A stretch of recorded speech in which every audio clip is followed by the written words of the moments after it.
আসসালামু আলাইকুম প্রিয় দর্শক, কেমন আছেন আপনারা? আমি দিল মাহমুদা আফরুজা বলছি। আজকে আমার বাসায় গ্যাসে সারা বাসা ছড়িয়ে পড়েছে। সিলিন্ডারের থেকে কিভাবে লিক হয়েছে বুঝতে পারিনি। আজকে আমি যে বেঁচে গেছি এটাই ধন্য, কারণ আমি যদি চুলাটা জ্বালাতে যেতাম আমি ভোরেই চলে আসছিলাম ছাদে। তাই আজকের রান্নাটা আমি আপনাদের দেখাতে পারিনি। অনুরোধ রইল সবার কাছে, ক্ষমা করবেন। শুধু এমনি বাগানের ভিডিও পাঠালাম, সেটাই আপনারা আজকে দেখে নেবেন।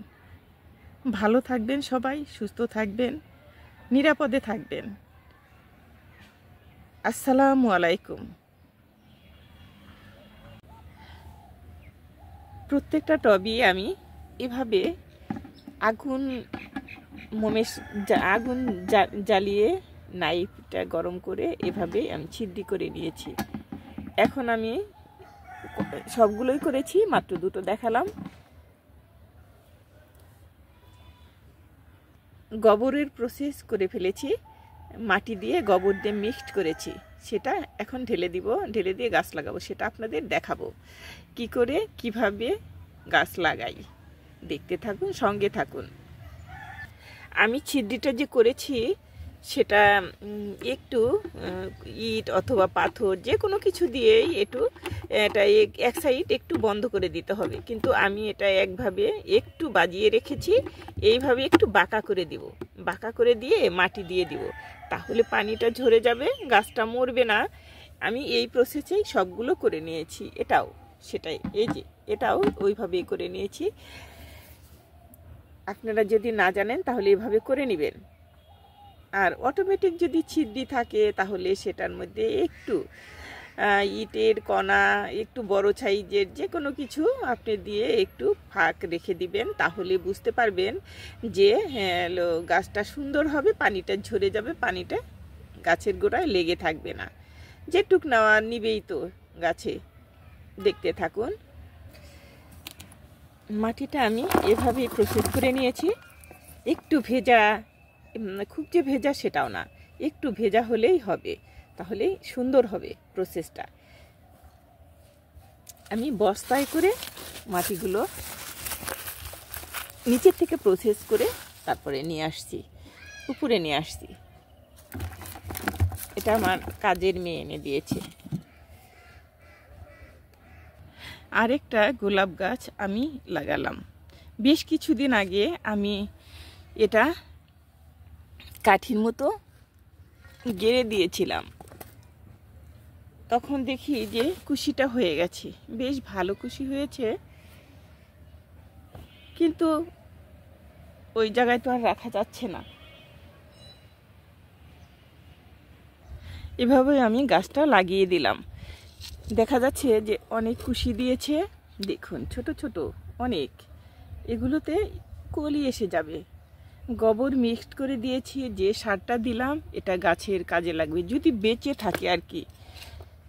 কোনটা বেঁচে থাকবে না থাকবে সেটা তো বলা যাচ্ছে না, তাই আমি ভাবছি যে যদি বেঁচে থাকে তাহলে অনেক সুন্দর হবে।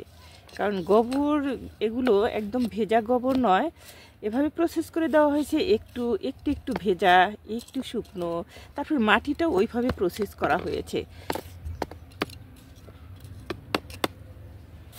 আমি এখন একটু পানি দিয়ে দিব, এভাবেই দিব, পানিটা ছিটিয়ে ছিটিয়ে দিব।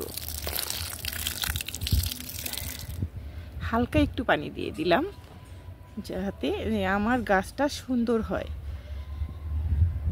বিকেলে এসে আবার দেখে যাব, আরও কয়েকটা লাগাবো, সেটাও আপনাদের দেখাবো। এখানে আমি একটা টমেটো গাছ লাগিয়ে দিলাম ঠিক গোলাপ ফুলের কাছে। দেখে মায়া লাগলো, বললাম এটা এখানেই লাগিয়ে দেই, ভালো হবে। গোবর প্রসেস করা মাটি, গোবর দিয়ে মিক্সড করেছে সুন্দর করে, একদম ভেঙে ভেঙে। গাছটা আশা করি সুন্দর হবে।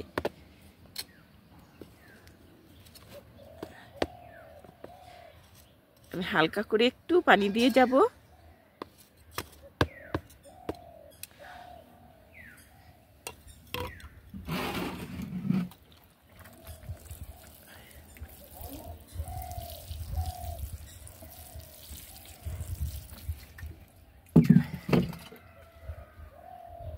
ঘাসটা ভাবছে কোথা থেকে কোথায় চলে আসলাম, এত আরাম।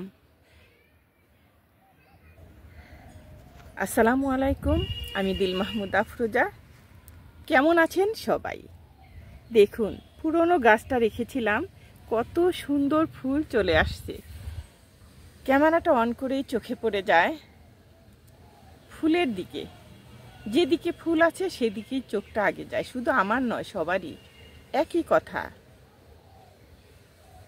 বেশ কিছু গাছ লাগালাম আজকে, টমেটো গাছ, ফুল গাছ। কিছু অংশ দেখানো হয়েছে ক্যামেরার মধ্যে। তবে সবাই আপনারা ভালো থাকবেন। এখন বেশি বেশি গাছ লাগাবেন, মরিচ, টমেটো, বেগুন, যে যেটা পারেন আর কি লাগাবেন। তাতে করে ছাদটাও ভালো থাকবে, যেখানে বাগান করবেন সেটাও ভালো থাকবে।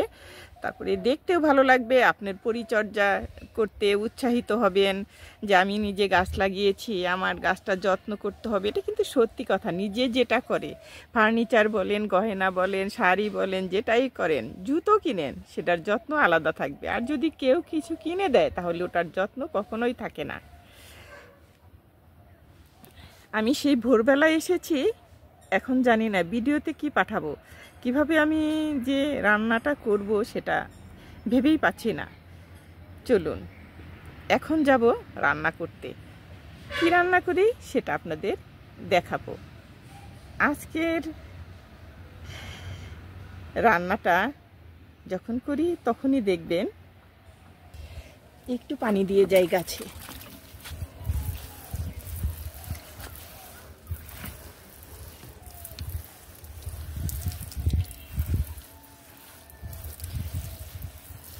ওরা তো চাইতে পারে না, ওরা তাকিয়ে থাকে কখন এসে আমাকে পানি দিবে, কখন এসে আমাকে ভিজিয়ে দিবে।